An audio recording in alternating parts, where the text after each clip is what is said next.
আসসালামু আলাইকুম, সানজানা কিচেনে সবাইকে স্বাগতম। আমার প্রিয় বন্ধুরা, তোমরা সবাই কেমন আছো? চলে এসেছি আজকে খুবই মজাদার একটা রেসিপি নিয়ে। আজকে আমি লাউ দিয়ে চিংড়ি মাছ রান্না করে তোমাদের দেখাবো। বাঙালির প্রিয় একটি খাবার লাউ দিয়ে চিংড়ি মাছ। এই লাউ দিয়ে চিংড়ি মাছ খেতে পছন্দ করে না এমন মানুষ খুব কমই আছে। আমার কাছে তো খুবই ভালো লাগে। আশা করি রেসিপিটা তোমাদের কাছেও খুবই ভালো লাগবে। তোমরাও বাসায় অল্প সময়েই এই রেসিপিটা বানিয়ে খেয়ে নিতে পারো, খুবই মজা লাগে। তো দেখো, এটা দেখতে যেরকম লোভনীয় হয়েছে, খেতেও কিন্তু ভীষণই মজা লাগে। তো চলো কথা না বাড়িয়ে রেসিপিটি তোমাদের সাথে শেয়ার করে দেই। আমি এইখানে লাউটা খোসা ছাড়িয়ে এই রকম টুকরো টুকরো করে কেটে নিয়েছি। দেখো, কেটে ধুয়ে পরিষ্কার করে নিয়েছি। লাউটা আমার অনেকটাই কচি ছিল। আর এই দিকে নিয়েছি চিংড়ি মাছ, ভালো করে পরিষ্কার করে ধুয়ে নিয়েছি। এখন আমি চিংড়ি মাছগুলো ভেজে নেব। তার জন্য চুলাইতে কড়াইটা বসিয়ে দিয়ে দিয়েছি তেল। তেলটাও আমার গরম হয়ে গেছে। এর মধ্যে দিয়ে দেব আমি হলুদের গুঁড়া, আর দিয়ে দেব অল্প একটু লবণ,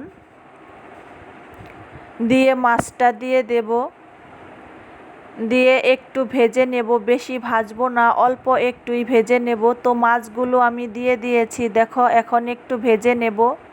তো আমার ভিডিওটা যদি তোমাদের ভালো লেগে থাকে, লাইক কমেন্ট শেয়ার করে দিও। আর প্লিজ আমার চ্যানেলে যারা নতুন বন্ধু আছো, তারা আমার চ্যানেলটা সাবস্ক্রাইব করে আমার পাশে থেকে যেও। তো আমার চিংড়ি মাছগুলা ভাজা হয়ে গেছে। দেখো, আমি উঠিয়ে ফেলেছি।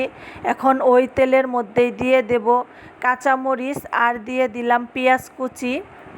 তো আমার পেঁয়াজটা ভাজা হয়ে গেছে। দেখো,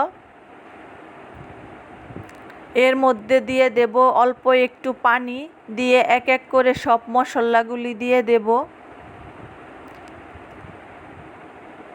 এখন দিয়ে দেব পরিমাণ মতো লবণ, দিয়ে দেব 1 চামচের মতো আদা রসুন বাটা, দিয়ে দেব হাফ চামচের মতো ধনিয়ার গুঁড়া, হলুদ গুঁড়া, আর দিয়ে দেব 1 চামচের মতো মরিচের গুঁড়া, দিয়ে মশলাটাকে ভালো করে কষিয়ে নেব। উপর দিয়ে তেল উঠে আসলে, মশলাটা কষানো হয়ে গেলেই এর মধ্যে আমি লাউটা দিয়ে দেব।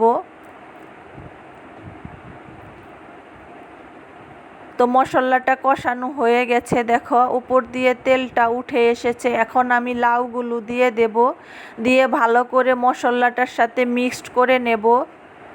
এখন ঢাকনা দিয়ে দেব। এটা সেদ্ধ হতে আমার একটু সময় লাগবে। তো লাউটা আমার সেদ্ধ হয়ে গেছে। দেখো, এখন আমি এর মধ্যে চিংড়ি মাছগুলো দিয়ে দেব, দিয়ে একটু মশলাটার সাথে লাড়িয়ে নেব। নিয়ে অল্প একটু পানি দিয়ে দেব, বেশি পানি দেব না।